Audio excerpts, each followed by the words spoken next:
Uncle please अभी आपसे request कर रहा हूँ, फिर मुझे कोई कठोर कदम उठाना पड़े, ये अच्छा नहीं होगा। आप कितने वायदे कर चुके हैं मुझसे?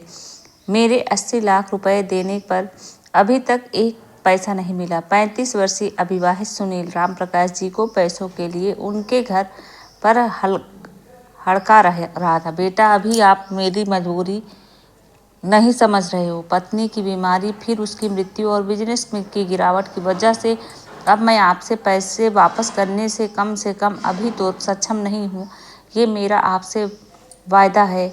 जैसे ही मेरी व्यवस्था बनती है सबसे पहले आपके पैसे दूंगा। रामप्रकाश जी बोले। इतनी देर में रामप्रकाश जी की 25 वर्षीय बेटी सरिता चाय लेकर आई। सुनील ने एक नज़र उसको देखा। सरिता देखने में अत्यधिक खूबसूरत थी। तीखे नयन, नक्श, मासूम सा चेहरा, सांचे में ढला शरीर, रंग इतना गोरा जैसे दूध। नहीं, मुझे चाय नहीं पीनी, सुनील बोला। बेटा, एक समय था जब लोग हमारे घर की चाय पीने को तरसते थे। आज आप मना कर रहे हो।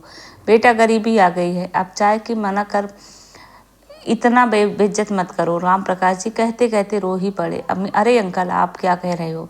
चाय क्या अकेले पिलवाओगे? कुछ बिस्किट या नमकीन तो मंगाइए, सुनील बोला।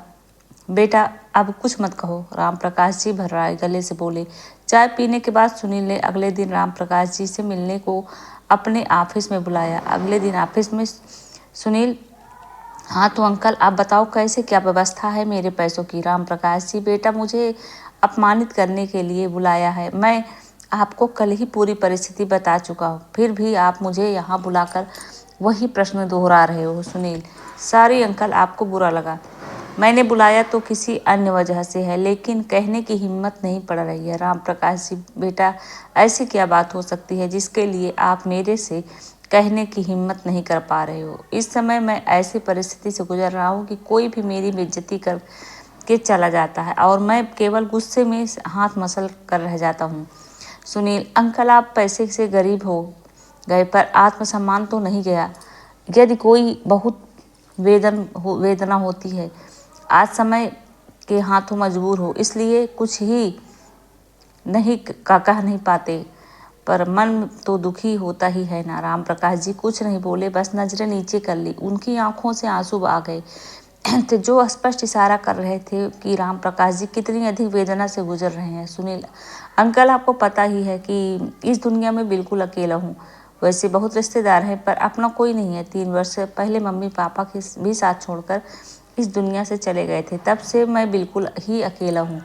मैं आपकी बेटी से शादी करना चाहता हूँ। राम प्रकाश ये सुनकर एकदम भौचक्के रह गए और बोले, पर सरिता से तो पूछना पड़ेगा। सुनील सर को नीचे झुक कर बोला, अब आप सोच लीजिए, यदि आप इस शादी को हो जाने देते हैं तो अपने पैसे छोड़ने को तैयार हूँ। राम प्रकाश जी, मुझे सोचने का मौका चाहिए। सुनील, आप सोच लीजिए, वैसे आप फायदे में ही रहेंगे इस शादी से।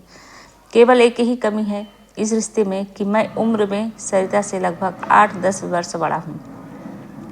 ये कहकर सुनील मन ही मन सोच रहे हैं कि मान जाइए अंकल, नहीं तो वो फूल जैसी लड़की की आपको उल्टे सीधे घर में शादी करनी पड़ेगी। उस मासूम की ज़िंदगी बर्बाद हो जाएगी। यदि आप इस रिश्ते को तैयार हो जाते हैं तो मुझे मेरी ड्रीम गर्ल मिल जाएगी, आपका कर्ज खत्म हो जाएगा।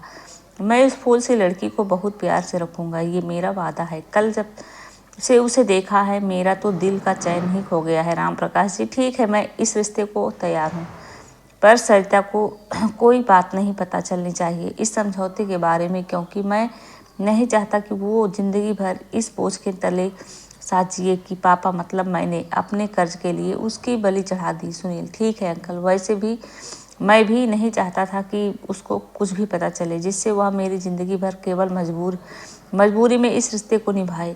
और मैं चाहता हूँ कि आपको मेरा साथ मिल जाए जिससे आप पुनः अपने व्यापार को व्यवस्थित कर सकें।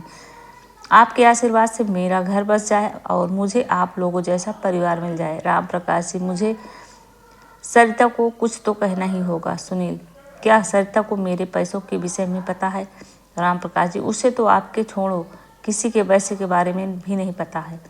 सुनील, तो फिर बस आप सीधे सीधे कह दो कि आप चाहते हो कि सरिता की मुझसे शादी हो जाए।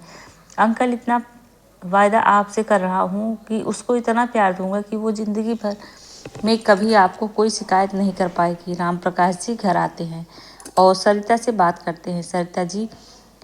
सरिता जो आप अपने पिता का बहुत सम्मान करती थी और उसकी हर बात को पिता के आदेश मानती थी, तो बेमन से इस रिश्ते को हाँ कर दी। राम प्रकाश जी मन में सोच रहे थे कि बेटा, मुझे पता है तू इस रिश्ते को से खुश नहीं है, खुश तो मैं भी नहीं हूँ, परंतु करूँ तो करूँ क्या, मेरी मजबूरी है, तभी ये समझौता किया। फिर राम प्रकाश जी सरिता से कहते हैं, राम प्रकाश जी, सरिता बेटा तू बिल्कुल चिंता मत कर, घर मेरा दुख देखा हुआ है, बिल्कुल महल है और घर में कोई नहीं है, तू बहुत खुश रहेगी। सरिता फीकी सी मुस्कुराहट के साथ, जी पापा जी, आप सही तो कह रहे हो, पैसा तो है ही, हर इच्छा पूरी हो जाएगी। यह सुनकर राम प्रकाश जी समझ जाते हैं कि बेटी का इशारा किधर है, इसलिए बहुत दुखी होते हैं, परंतु दूसरा कोई उपाय नहीं न होने के कारण वे इस रिश्ते से विरुद्ध कुछ नहीं कर पाते। निश्चित दिन दुखी मन से राम प्रकाश जी सरिता की सुनील के साथ विवाह बंधन में बांधकर विदा कर दी।